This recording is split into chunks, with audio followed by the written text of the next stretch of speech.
డబ్బు, అనారోగ్యం, ఉద్యోగం, వ్యాపారం, అప్పులతో బాధపడుతున్నారా? అయితే మీకోసమే money meditation programme.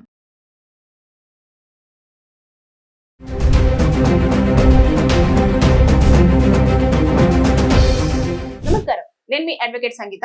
Ambedkar Konaseema జిల్లా రాజోలులో ఒక దారుణమైన సంఘటన చోటు చేసుకుంది. ఓలేటి పుష్ప అనే అమ్మాయిని షేక్ షెమ్మా అనే వ్యక్తి గుండెల పైన కత్తితో పొడిచి అతి దారుణంగా చంపేయడం జరిగింది. అసలు వివరాల్లోకి వెళ్తే ఆయన అలాగే షేక్ షెమ్మా అలాగే పుష్ప గత కొంతకాలంగా సహజీవనం చేస్తూ ఉన్నారు. పుష్పకి గతంలోనే మ్యారేజ్ జరిగింది. కొన్ని కారణాల వల్ల విడాకులు కూడా అయ్యాయి. ఈ వ్యక్తి తనను ప్రేమిస్తున్నాను అంటూ లైఫ్ లోకి రావడం, ఇంట్లో వాళ్ళు కూడా ఏదైతే పుష్ప వాళ్ళ అమ్మ కానివ్వండి, అన్న కానివ్వండి, నీకు నచ్చితే ఓకే అని చెప్పి ఆ వ్యక్తి విజయవాడలో ఏసీ మెకానిక్ గా వర్క్ చేస్తూ ఉన్నాడు. కొంచెం జీతం కూడా వస్తుంది కదా అన్న నేపథ్యంలో ఇప్పటికే విడాకుల ఇంటి మీద ఉన్న అమ్మాయిని ఒక వ్యక్తి పెళ్లి చేసుకుంటాను అనగానే వీళ్ళు కూడా ఒప్పుకోవడం జరిగింది. పెళ్లికి కొంచెం టైం తీసుకొని ఇద్దరు సహజీవనం చేస్తూ ఉన్నారు. ఈ సహజీవనం చేస్తున్న ఆ టైంలో ఇతనికి ఎక్కువగా డ్రగ్స్ అలవాటయ్యాయి. ఏదైతే ఉంటుందో గాంజా ఇలాంటివన్నీ కూడా ఆయన సేవించడం స్టార్ట్ చేశాడు. అంతేకాకుండా అప్పుల పాలు ఎక్కువగా అయిపోయి ఆయనకు డబ్బులు ఎక్కువగా కావాల్సి వచ్చింది. ఆ తరుణంలో తన లవర్ ఎవరైతే ఉన్నారో పుష్ప, ఆ పుష్పను ఎలాగైనా సరే నువ్వు వేరే వాళ్ళ దగ్గరికి వెళ్లి డబ్బులు సంపాదించాలి అని చెప్పేసి తెగ ఇబ్బంది పెట్టడం స్టార్ట్ చేశాడు. దానికోసం అనంతపురంకి కూడా తీసుకెళ్లి ఒక రూమ్ లో పెట్టేసి ఇక్కడికి వ్యక్తులను పంపిస్తాను, వారితో స్పెండ్ చేసి ఆ డబ్బులు సంపాదించు, మనకి ఎక్కువ డబ్బులు వస్తాయి, అప్పుడు మనం లైఫ్ లో బాగా సెటిల్ అవ్వచ్చు అని చెప్పేసి ఆవిడని కొట్టి తిట్టి మరి ఆ పనికి ఒప్పించే ప్రయత్నం చేశాడు. ఎందుకు ఇలా చేస్తున్నాడు అంటే ఒక నెల రోజుల నుంచి అలా సతాయిస్తున్నా కూడా ఆవిడ భరిస్తూ నచ్చజెప్పుతూ అలా వస్తుంది. కానీ అతని ప్రవర్తనలో మాత్రం మార్పు రావట్లేదు. ఎందుకంటే బాగా మద్యానికి బానిసయ్యాడు, గాంజాకి బానిసయ్యాడు, వీడికి బానిసయ్యాడు. ఇవన్నీ నేపథ్యంలో అవి కొనాలన్నా లేకపోతే తన అప్పులు తీర్చుకోవాలన్నా కూడా తనకి కావాల్సింది డబ్బు.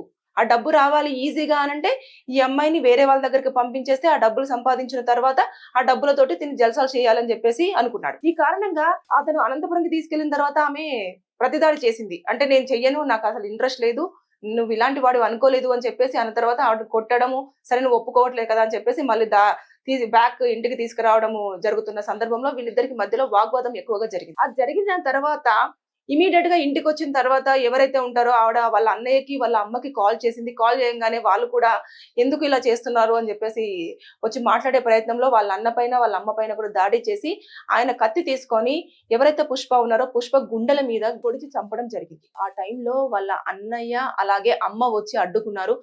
అడ్డుకున్న నేపథ్యంలో అయినా కూడా వారిని కూడా దాడి చేయడం జరిగింది. ఒకవేళ గనుక ఎవరైతే పుష్ప ఉన్నారో పుష్ప వాళ్ళ అన్నయ్య లేకపోతే వాళ్ళ అమ్మ కూడా శవం అయిపోయేది. వెంటనే తల్లి వాళ్ళు పోలీసులకు ఫోన్ చేయడము, పోలీసులు రావడము, ఇమీడియట్ గా అతని కోసము గాలించడము చేశారు.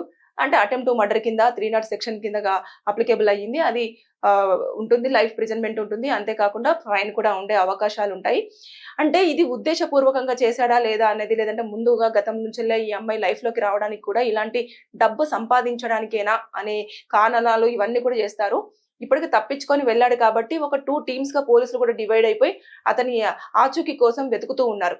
అంటే ఇక్కడ మనము ఏదైతే ఆలోచించాలో, ఒక పర్సన్ మనకు నచ్చినప్పుడు ఇలాంటి లివింగ్ రిలేషన్షిప్స్ అన్నిటివన్నీ కూడా చాలా ప్రాబ్లమ్స్ కి ఫేస్ చేస్తాయి. అంటే మీ వ్యక్తిగత విషయం అది అయినప్పటికీ కూడా ఇలాంటి సంఘటనలు చోటు చేసుకున్నప్పుడు మనము వారిని ఎలా క్వశ్చన్ చేయడానికి కూడా ఉండదు. అంతేకాకుండా ఇలాంటి ఇబ్బందులను ఎదుర్కోవాల్సి వస్తది. అంటే రకరకాల ఇబ్బందులు ఇప్పుడు చూసారు కదా, తనను వేరే వాళ్ళ దగ్గరికి వెళ్ళి పడుకొని డబ్బులు సంపాదించు అని చెప్పేసి అన్న మాటలు ఆవిడ దానికి యాక్సెప్ట్ చేయకపోయేసరికి తన ప్రాణాలనే వదిలేయాల్సిన పరిస్థితి వచ్చింది. అంటే ఎవరిని పడితే వారిని నమ్మి మనం లైఫ్ లోకి తెచ్చుకున్నాం అనుకోండి, మనకు రేపటి రోజుల్లో ఫేస్ అయ్యే ప్రాబ్లమ్స్ చాలా ఉంటాయి.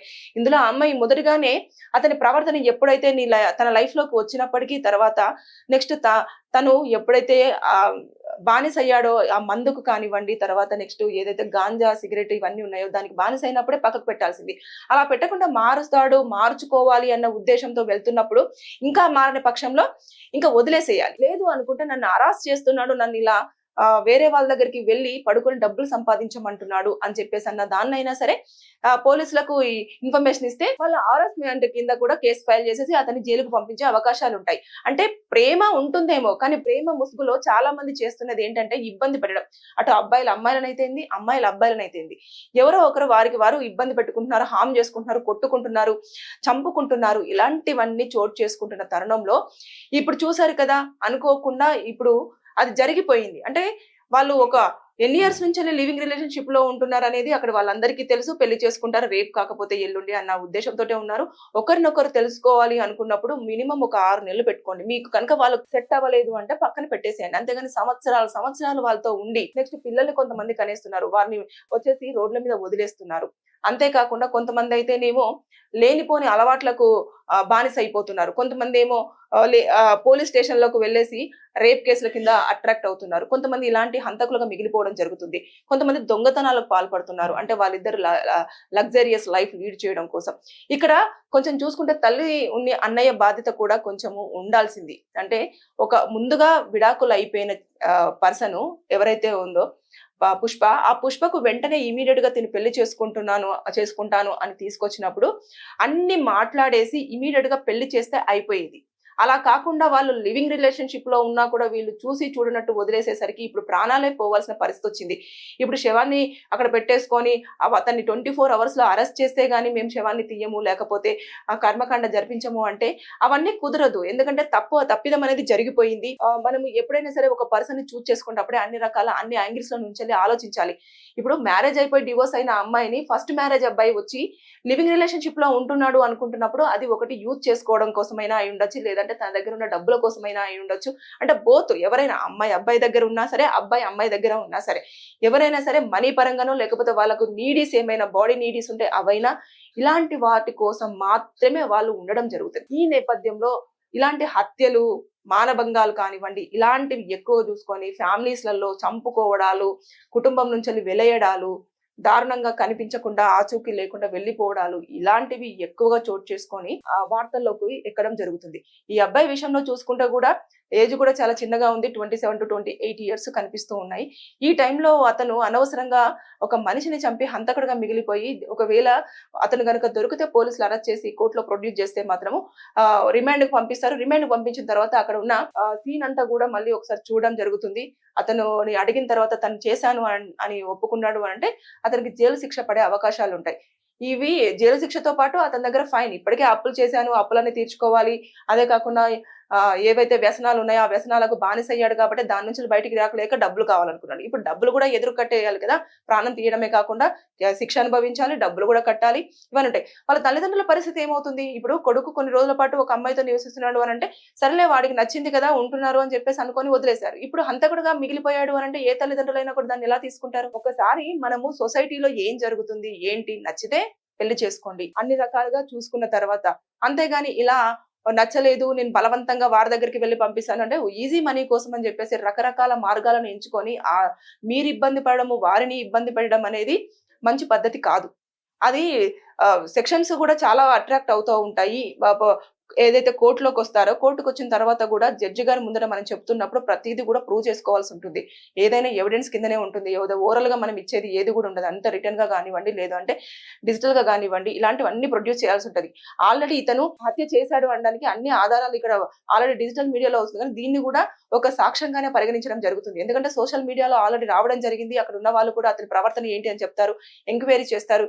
ఇవన్నీ చూసిన తర్వాతనే అతని బిహేవియర్ ఏంటి అంటే ముందు ఎలా ఉంది, తర్వాత ఎలా ఉంది అనేది చూసిన తర్వాత నిజంగానే గాంజా కొడుతున్నాడా లేదా, అమ్మాయిల పట్ల బిహేవియర్ ఎలా ఉంటుంది, ఇన్ని సంవత్సరాల నుంచి ఒక పర్సన్ తో ఉంటున్నప్పుడు అతను అమ్మాయితో ఉండడానికి కారణాలు ఏంటి అనే యాంగిల్స్ లలో కూడా మొత్తం ఎంక్వైరీ చేయడం జరుగుతుంది. జరిగిన తర్వాత అన్ని ప్రూవ్ అయ్యాయి అనుకోండి, అతని జైల్లో 10 సంవత్సరాల వరకు కూర్చోవాల్సి వస్తుంది. ఇవన్నీ జరిగేటివన్నీ ఒకటే, మనీ, శారీరక సంబంధం. వీటి మధ్యలోనే బంధాలు, బంధుత్వాలు, ప్రాణాలు అన్ని పోగొట్టుకోవడం జరుగుతుంది. ఒకసారి ఎవరైనా సరే ఆలోచించి మీరు చేసే పనిలో అది ఎంతవరకు న్యాయం, అన్యాయం అనేది ఆలోచించి సెకండ్ లో తీసుకునే నిర్ణయాలు చాలా ప్రమాదకరంగా ఉంటాయి. అలాగే కోర్టులో కూడా కేసులు ఫైల్ వచ్చాయి అనుకోండి, మీ కేసు కనుక శిక్షలు పడి జైల్లో మీ జీవిత కాలం అంతా అనుభవించాల్సి వస్తుంది. ఒకసారి ఏదైనా సరే ఇలాంటివి జరగకుండా ఉండాలి అనుకున్నప్పుడు చుట్టుపక్కల ఉన్న వాళ్ళు కూడా వాళ్ళ ప్రవర్తన విధానం ఏదైనా తేడాగా ఉంటే న్యూసెన్స్ కేసు కింద కూడా ఫైల్ చేయొచ్చు. ఇన్ని వేస్ ఉన్నా కూడా మనకెందుకులే అనే ఒక ధోరణి వల్లనే ఇలాంటి మన మధ్యలో తిరుగుతున్న మనిషి హఠాత్తుగా ఎవరో చేతుల్లో హతమై ఒక శవం లాగా మిగిలిపోవాల్సిన పరిస్థితులు వస్తున్నాయి. So be alert. మన చుట్టే ఎవరో ఎలా ఉంటారనేది కూడా మనం గ్రహించలేని సిచ్యువేషన్ లో ఉన్నాం. Thank you.